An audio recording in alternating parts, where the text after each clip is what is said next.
You guys, our ex-faves are washed up, and the future of YouTube is parasocialism. This is, of course, according to me, an internet loudmouth nobody, and also pretty sure parasocialism is, not a word. Alright, you guys, parasocialism. In case it's not obvious, I'm conflating parasocial, the adjective used to describe relationships that are one-sided, wherein one person is invested emotionally in another person, even though the latter person isn't necessarily aware that the former exists. Basically, my relationship with Beyonce. With socialism. Quick recap of socialism. Socialism is when a society has collective ownership over enterprise. So, the people as a whole own the means of production and participate in its management. Parasocialism. Now, I'll concede right here and now that this isn't a perfect portmanteau to describe where I believe YouTube is headed with perfect accuracy, but it sounded kind of catchy, so I ran with it. Okay, so let's start with the rise of the micro-influencer. I have never been on Facebook or Twitter for that matter, and in really quite a lot of ways, hate the way that social networks and social media have changed our relationships. You know, the whole thing about how the more connected we are, the less connected we are, man. Listen, it's trite, but it's true. Still, I've always thought of YouTube as a social network, and based on how much I use it, it's an easy argument to make that it's my favorite social network. Frankly, I originally only joined IG because I didn't want to have to buy my name off of some con artist in the unlikely event that this channel ever became successful. Still waiting on that, by the way. YouTube is constantly evolving, first due to us changing YouTube through our changes in behaviors as users, two, through YouTube changing the platform and doing product updates so that it reflects what they want it to be. Often, perhaps always, these two pursuits are at odds. Often, our behavioral changes as users are a reflection of us responding to product updates and changes that we don't like. And third, we've evolved to a point where there's not so much of a separation between those of us who watch a lot of YouTube, who are the YouTube fans, and those of us who are also steadily creating the content on YouTube. That line is more blurred than ever since so many of us do both. Throughout the evolution of this platform, I've stuck around. I always say I'm a YouTube fan first, and I also happen to make videos. I don't watch any less YouTube than I did a few years ago, and in fact, I might watch more. But I'm also way more active with creating content than I was a few years ago, despite the fact that I've been very vocal about my issues with this platform. Which makes me an example of someone who has a direct relationship between how much YouTube I watch and how much YouTube I make. Both graphs trend upward over the past several years. Interestingly enough, as a YouTube fan, the parasocial relationships that I've had on here have more than once turned into real ones. Dr. Michelle, aka Ghana Goddess, is legitimately one of my close real life friends now. There's Alicia, aka Kinky Sweat, Mel Thompson,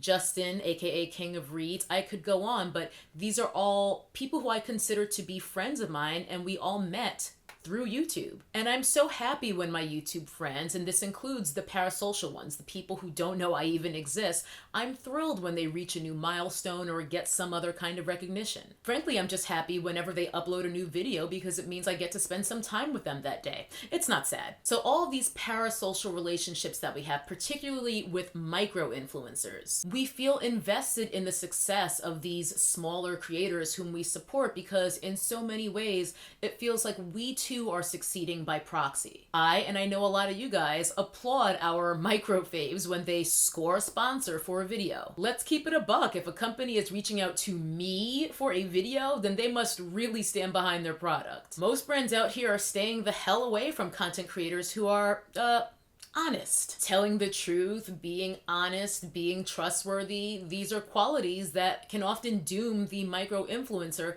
to remain a micro-influencer. Content creators who can't be controlled are seen as a liability by quite a lot of brands, but that's the same quality that endears them to their fans, bars. Which is what brings us to why so many smaller channels remain small, and it feeds the growing sentiment that you can't trust anyone with over 1 million subscribers. I've seen this expressed in the comments, and I've chatted with some of you guys about it. Ironically, due to the fervent enthusiasm that more and more and more of us have for these smaller channels due to our sense of personal ownership and investment in them, they're surging in numbers to the point that many of them can't even be considered micro any longer. But I think they're still emblematic of what more and more of us are rewarding as viewers. Don't be startled by the change in lighting. The sun is setting on me, so I had to rejudge a couple camera settings. Anyway, we're in a time where one can routinely see channels that get more views per video than they have subscribers, or channels that regularly get a rather massive subscriber to view conversion rate in the range of 30 to 50% on a regular video. In the old days of YouTube, a 10% conversion rate was the metric of a solid, reliable subscriber base. Granted, nowadays, in nearly all cases, many views are from drive-bys, people who watch the videos but are not subscribed to the channel in question, but we don't need to get into all of that on today. Meanwhile, I'm noticing that the old guard of YouTube,